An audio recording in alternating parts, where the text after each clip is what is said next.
पाहायचं अपूर्णांकांची बेरीज वजाबाकी आपल्याला शिकायचं आहे। या अगोदर आपण शिकलेलो आहोत, पण आता हे नवीन काय आहे पाहूया। 4/3 अधिक 5/2 यांची आपल्याला बेरीज करायची आहे।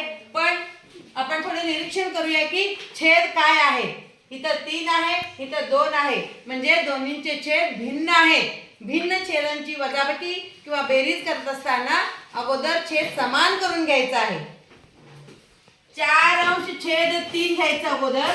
मग या पूर्ण संख्येला या छेदानी, फक्त छेदानी बरं का, या पूर्ण संख्येला या छेदानी वर खाली गुणायचं। वर पण गुणायचं आहे, खाली पण गुणायचं आहे। 4 दोन्ही 8, 3 दोन्ही 6, म्हणजे ह्याचं उत्तर आलं 8/6। आता हे घेऊया 5/2 गुणिले या पूर्ण संख्येला या छेदानी वर पण गुणायचंय आणि खाली पण गुणायचंय। 5 त्रिक 15, 2 त्रिक 6।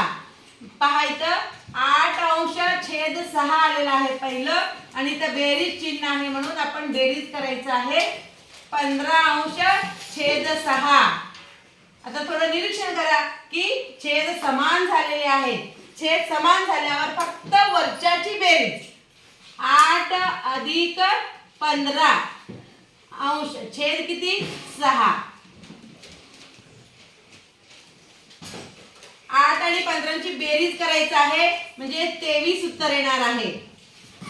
15 मध्ये 8 मिसळल्यानंतर 23 आणि छेद 6, म्हणजे उत्तर आलेलं आहे 23/6।